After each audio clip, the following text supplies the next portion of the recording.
نگر سے جمیل زیدی کی رپورٹ۔ بہاول نگر بے نظیر انکم سپورٹ پروگرام کے تحت ملنے والی رقوم میں مبینہ بے ضابطگیوں اور بدسلوکی کے خلاف خواتین سراپا احتجاج۔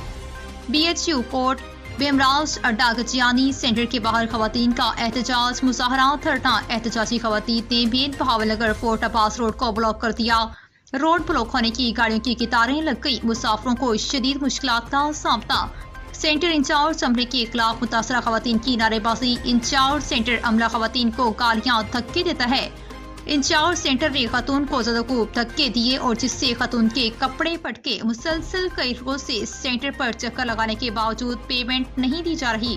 صبح سے شام تک دھکے گالیاں کھا کر ذلیل و خوار ہو رہی ہیں۔ سینٹر انچارج عملے کو تبدیل کر کے تمام خواتین کی رقم تقسیم کی جائے۔ مظاہرین